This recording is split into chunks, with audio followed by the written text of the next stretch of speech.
Morning, September 19, 1944. A devastating ambush was set. 12 of Germany's most feared Panther tanks watched 5 Shermans roll into the crosshairs. And yet, 4 hours later, 8 of the Panthers were burning.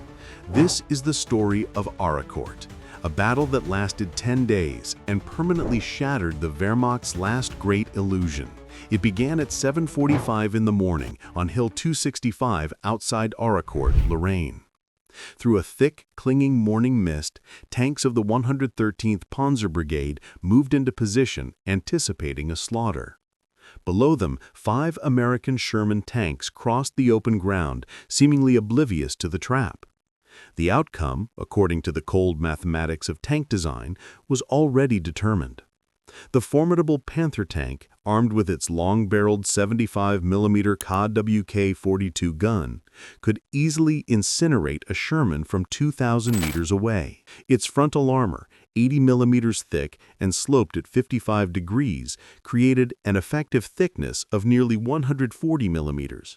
A shield that the Sherman's own 75mm gun could not penetrate except at suicidal point-blank range. The Sherman, by comparison, was thin-skinned, possessing just 50mm of frontal armor that a Panther could pierce at distances where the American tank couldn't even fire back. Yet, by midday, the impossible had occurred. 8 of those 12 Panthers were destroyed, smoldering wreckage on the French soil. The 5 Shermans, belonging to Lieutenant Colonel Creighton Abrams' 37th Tank Battalion, drove on, completely unscathed. By the close of that single day, the area around Arracourt was littered with 49 destroyed German tanks. American losses were minimal. Over the next 10 days, until September 29th, the 4th Armored Division would destroy or damage 200 German armored vehicles, losing only 48 of its own in return. This kill ratio was an utter repudiation of every single principle of tank design the Germans held sacred. The shocking truth for the German survivors was that they hadn't been fighting tanks at all. They had been fighting a completely integrated weapon system, one that was fundamentally redefining modern warfare. The German counteroffensive was, essentially, a product of Adolf Hitler's furious reaction to the American breakout from Normandy. In early September 1944, as General George S. Patton's Third Army was racing across France, the Führer personally ordered an immediate counterattack. The goal was clear: crush the American spearheads, restore German prestige, and prove that the Wehrmacht's elite armored forces were still superior. The newly formed 113th and 111th Panzer Brigades, along with elements of the 11th Panzer Division, were tasked with smashing into Patton's exposed flank in Lorraine. These brigades represented Germany's last operational armored reserve in the West. While hastily assembled and poorly trained due to critical fuel shortages, they were equipped with the formidable Panther and Panzer IV tanks. The Panther was the very embodiment of the German engineering philosophy. Its gun fired armor-piercing rounds at over 1,000 meters per second, enough velocity to punch through 140mm of armor at a range of 1,000 meters. This meant the Panther could destroy any Allied tank from the front, long before the Allied tank could respond. German armored doctrine emphasized the tank duel, long-range, precise engagements where the better technical specifications of the tank were the primary determinant of victory. Panzer crews spent countless months perfecting long-range gunnery, mastering ballistic tables, and rehearsing the geometry of a perfect ambush. The Panther was built to dominate this kind of fight, but the Germans were blind to a crucial reality. The Americans, unbeknownst to them, had developed a completely different philosophy of armored warfare, a doctrine that made the individual technical specifications of a single tank almost irrelevant. This American philosophy, championed by men like Colonel Bruce Clark at Fort Knox, stressed speed, maneuver, and most importantly, combined arms operations over individual tank performance. The core tenet was that tanks never fought alone. They were part of a lethal team that included infantry, tank destroyers, artillery, and decisive air support. Lieutenant Colonel Creighton Abrams Jr., a West Point graduate commanding the 37th Tank Battalion, was the living embodiment of this doctrine. Abrams saw tank warfare not as a gentleman's duel between machines, but as a maneuver war where aggression, speed, and lethal coordination counted far more than simple armor thickness. His battalion trained relentlessly in combined arms tactics, focusing on rapid target acquisition and firing accurately while moving rather than static, long-range precision shooting.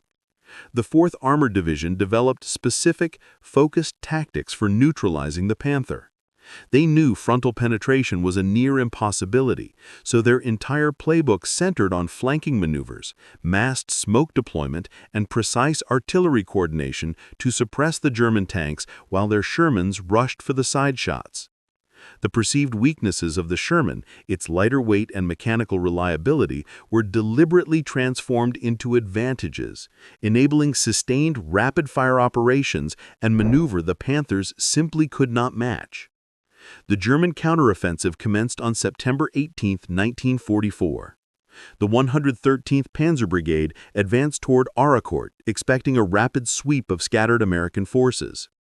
German reconnaissance had reported only a thin American presence, maybe some infantry, a few tank destroyers, perhaps a single company of Shermans. This reconnaissance, however, was disastrously flawed. American intelligence was vastly superior. Ultra-intercepts had revealed the entire German concentration and plan days in advance. Artillery spotting planes continuously tracked every German movement from above. The Americans knew exactly where the German armored columns were, while the Germans marched blindly into what they mistakenly believed was weak resistance. At 8 a.m. on September 19th, 15 Panthers of the 113th Panzer Brigade advanced in a textbook attack formation near Arracourt. They never saw the true enemy. American forward observers, who had been tracking them for 30 minutes, waited until the Panthers crossed pre-registered grid coordinates. Then, 12 batteries of American artillery, a total of 144 guns, opened fire simultaneously. The resulting barrage was catastrophic, unlike anything the German tankers had ever experienced. The Americans had perfected time-on-target fire missions, coordinating shells from multiple batteries fired at different times and distances, all to arrive on the target at the exact same second. 3 Panthers were instantly destroyed in the first minute, not by a single opposing tank, but by the sheer crushing weight of American indirect fire. The shaken survivors, now in disarray, pressed forward, utterly demoralized by the accuracy of the unseen enemy. When a column of German Panthers finally occupied Hill 265, they prepared the classic ambush on Abrams' approaching Shermans. At 1,200 meters, a perfect range for the Panthers' gun, they opened fire. The first round missed its mark. Before the German gunner could even begin to reload, all 5 Shermans fired simultaneously, not at the Panthers themselves, but at the ground immediately in front of the enemy positions. The resulting massive eruption of dust and smoke completely obscured the German tanks. Then the Shermans scattered, racing for pre-selected cover. Within seconds of the Panthers revealing their positions, American forward observers called in a second, hellish artillery strike. White phosphorus shells burst among the German tanks, blinding their optics with burning smoke. High explosive rounds damaged tracks, vision blocks, and radio antennas. The Panthers, designed for long-range precision shooting, were suddenly blind, immobilized, and under a relentless bombardment. Through the thick, burning smoke came the Shermans. They approached, not from the front, but from 3 different directions simultaneously, utilizing dead ground, terrain the Germans had failed to properly reconnoiter, that provided the American tanks covered movement. The Shermans emerged at ranges of under 500 meters, where their guns could finally penetrate the Panthers' far less protected 40mm side armor. The close-quarters engagement demonstrated a critical mechanical and tactical advantage. The Sherman's hydraulic turret could traverse 360 degrees in a mere 15 seconds. The Panther's manual traverse, by contrast, needed 60 seconds, 4 times slower. At close range, this speed differential was instantly lethal. American crews trained to load and fire in under 4 seconds could pump multiple rounds into a German tank before the Panther's gunner could even bring his long barrel to bear. In one of the best documented engagements, Captain William A. Dwight's Sherman platoon encountered a German element near Lezzy. Dwight's gunner, Sergeant Donald Decker, destroyed 4 Panthers in rapid succession at ranges under 800 meters. Decker's own preserved account details the pure aggression of the American tactic. His platoon came around the corner of a small wood and immediately spotted free Panthers in the open, about 600 yards away. They were traversing their massive guns toward the Sherman, but the American crew got the first shots off. Decker put 3 rounds of armor-piercing ammunition into the side of the first Panther before its turret could even finish rotating. He hit the second Panther in its rear as it tried frantically to reverse out of the kill zone. The German survivors who stumbled out of the wreckage carried back a truth that no amount of propaganda could ever counter. They had encountered a form of warfare they were entirely powerless to match. It wasn't because the American tanks were technically superior. They demonstrably were not. It wasn't because American soldiers were inherently braver. Courage is a universal quality. It was because the Americans had successfully created a system of warfare that transformed every technical limitation into a multiplied combat advantage. Lieutenant Colonel Abrams and his 37th Tank Battalion demonstrated that victory in modern war comes not from individual supremacy, but from flawless, systematic integration.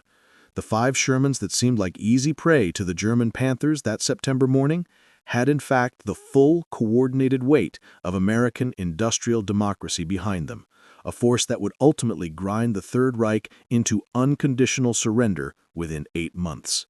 At Arracourt, German tankers learned, just as their comrades in prisoner-of-war camps were simultaneously discovering, that American strength lay not in any single weapon, but in the ability to organize, supply, and coordinate overwhelming force at the precise point of decision. They had challenged the arsenal of democracy and discovered that it was not just a factory of superior tanks, but an entire, unstoppable system of warfare. The fields around Arracourt, still littered with the burned-out hulks of Panthers, told the final story.